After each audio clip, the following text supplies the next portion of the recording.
Hey, organic chemists. We started functional groups for organic compounds, but I want to finish it up actually. So please watch this video. We ended last time we met with ketones. You can refer to page 425 in your textbook. Your mission right now is to be able to look at any given molecule and circle the different types of functionality, and we'll do some examples. Let me continue with functional groups that again contain this okay,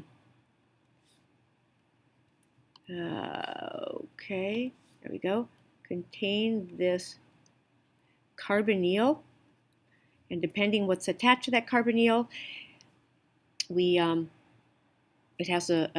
belongs in a certain category of functional group. So we did the following just as a review. We did alcohol, all right, where the R group is an alkyl group of methyl, ethyl, propyl, or butyl. So if you see this in a molecule, you know it's alcohol. Then we looked at if we have an alkyl group and we introduce the carbonyl, and on the other side is an H. Again, this falls into aldehyde category. We did a little bit of naming, but right now just identifying the functional group is what's important. If we now change that hydrogen to either the same R group or a different R group, what we have is a ketone. And that's where we left off for both classes last time we met, which was Friday. Okay. We're going to continue on with the presence of this, again, carbonyl, which forms the basis of an enormous amount of organic chemistry. Okay. If we keep our R, oops, I didn't want that color, so let me go back and find my blue, I think this is. Nope, that's black. Where's blue? Ooh, is that it? Yep. R, any alkyl group again. And now I'm going to substitute for the R an OH. So nothing is changing between aldehyde, ketone. So my functionality here is this, aldehyde. My functionality here is ketone. I still have the carbonyl, but now instead of H, instead of R, I now have this, which makes it a carboxylic acid. So recognizing acetic acid is a carboxylic acid that's in vinegar. All the fats in your body, fatty acid, comes from this. The R group tends to be huge, 30, 40, 50 carbons long, and that's where we get fatty acid. A fatty acid is a type of carboxylic acid. So vinegar and the fatty acids in your body, and we all need a certain amount of fats for good health and strong teeth and strong bones and shiny eyes and glossy hair. They have very, very similar properties, and they have this functionality. Okay, moving on. If we now keep our carbonyl, but instead of the hydrogen, we switch that to an R group. And I'm going to give you some examples of each one, but I'm just giving you the generics of everything. This becomes an ester. And Juliet, this is what you did with your internal assessment. You worked with esters. And esters, one nice thing about esters is they smell lovely. They have lovely smells. Banana smell is ester. Orange smell is ester. Lemony smell is ester. A lot of your fruit smells in your perfumes, in your soaps, in your lotions, in your shampoos, in your conditioners are all based on this formula. Alrighty. So we've done, so that's the whole group. This is, let me make sure I'm, nope, not quite right. There's one more carbonyl that falls into this category. We're not including alcohol here. Okay, that's its own thing. Carbonyl, carbonyl, carbonyl, carbonyl, and then the final carbonyl is this.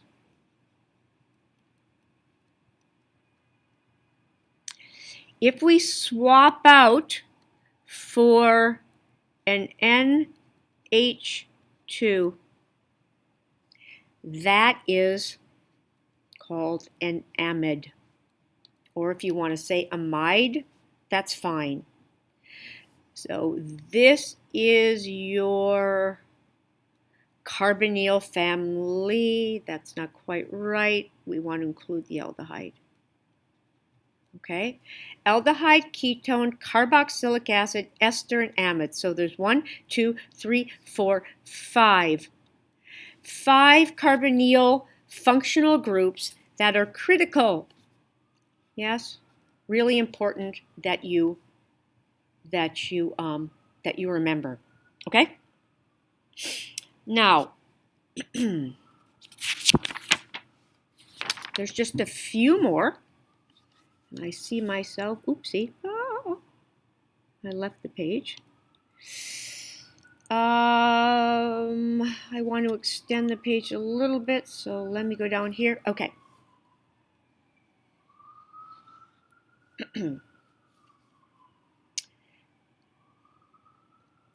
The partner of amide you can kind of think of is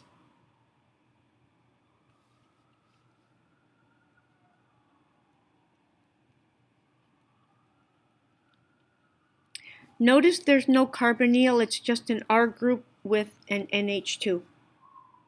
Okay? Or I could have an R group with NHR. Okay, so the hydrogen is replaced by an R group, which may or may not be the same as that R group. Or I could have RNR2, where that R and that R may or may not be equal to each other. This category is not amide or amide. This category are called amines. Yeah, your P. This is the functionality of your P. Not to be too gross about it. Okay? If we continue on in the nitrogen vein, okay, we have R, C with the triple bonded end. So we've got this group right here. Okay? So this is an alkyl group. This is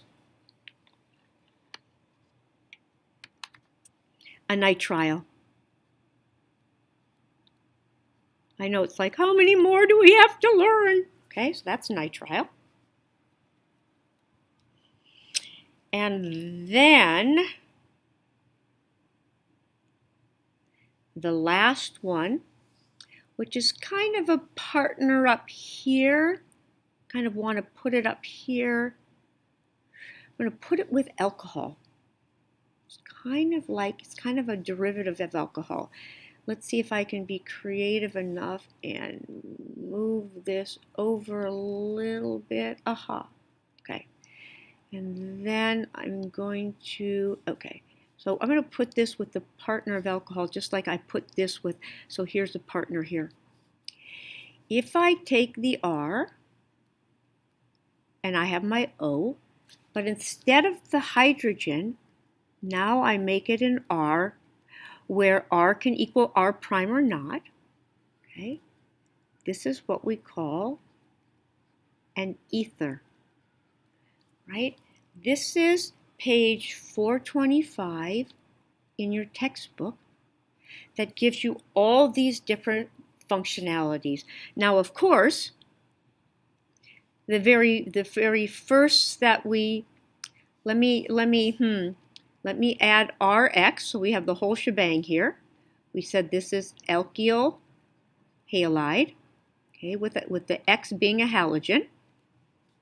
All right, and then we have just this R group could be methyl, ethyl, propyl, or butyl, and then don't forget that this functionality is or this or this. This is a type of functionality. If it's an alkane, yeah, an alkene or an alkyne. But this is we've been working on for a while, so that's pretty straightforward, right? This is all your functional. This is your functional group. And the last one, I think I'm going to just end there. Well, no, I'm going to just say it. Let me just say it. We're not going to deal with cyclic compounds. A cyclic compound is, okay, the cyclic hydrocarbon is basically a hydrocarbon in a circle. So for example, if I have 6 carbons, that's hexane. If I put those carbons in a circle, like this, and I make a hexagon, that is called cyclohexane. You don't need to know this. You don't need to know cyclic structures. The only reason I'm drawing that is to point out the following. There's a category of compounds that we're going to discuss that, and it's only one, that involve a special type of cyclic structure, and it's called a benzene ring. And a benzene ring is really an important chemical functional group. Benzene rings occur in all your steroids, benzene rings in caffeine, benzene rings in lots of drugs, so it shows up everywhere. And a benzene ring, unlike cyclohexane, well, similarly to cyclohexane, is a circle with 6 carbons. And this is just a really basic introduction. And unlike cyclohexane, every carbon has 2 hydrogens because we know that carbon is tetravalent. A benzene ring is special in that it has alternating double bonds. And so every carbon has 1 hydrogen. And so the condensed structure for benzene is C6H6. And this is benzyl. We'll do more on that, but the idea of your mission at this point is to be able to recognize functionality, okay? So if I do skeletal and I do this,